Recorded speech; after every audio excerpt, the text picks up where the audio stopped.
Yeah, I looked at the matchups from last year. I don't know how predictive they are because it was in December. It was Nick Mullins starting for the Vikings. By that point of the season, the Flores defense was not playing as effectively. That said, they were actually pretty evenly played. Yardage wise, they were both quite even, and the Lions won, two close games there. I hope that was clear for the slow Lions fans in the crowd.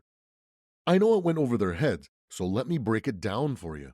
Both teams different this year, and not same. So mean nothing. Sorry, Vikings fans. I had to break it down as far as I could for these Lions fans to understand. I keep seeing brain dead Lions fans in my comment section, as well as in every prediction, power ranking, or Lions Vikings preview video I've watched in the last couple days.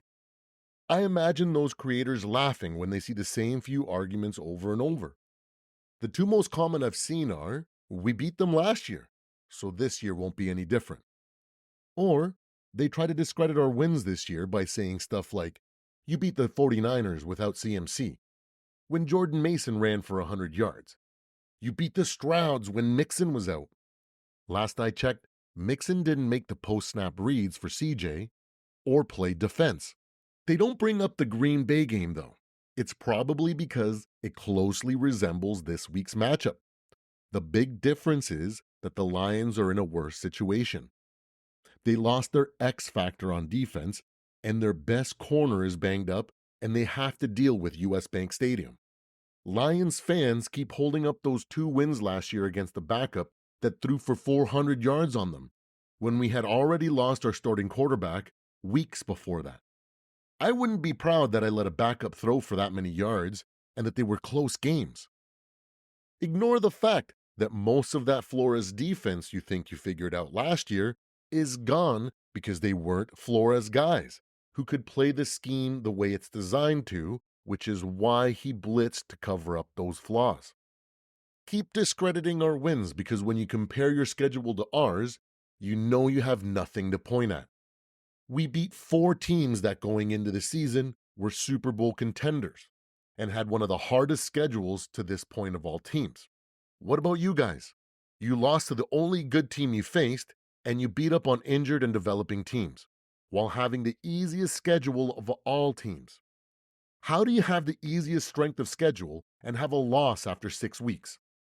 Let me pull a page out of their playbook.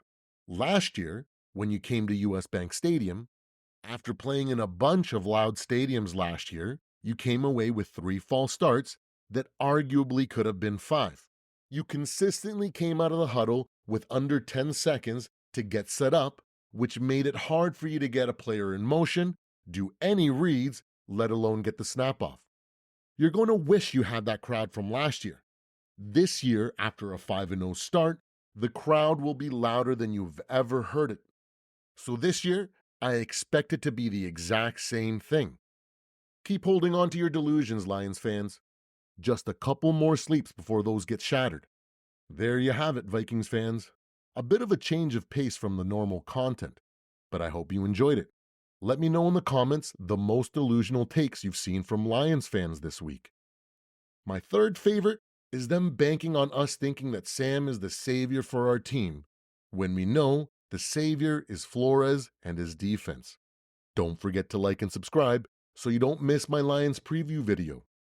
Until next time, skol Vikings!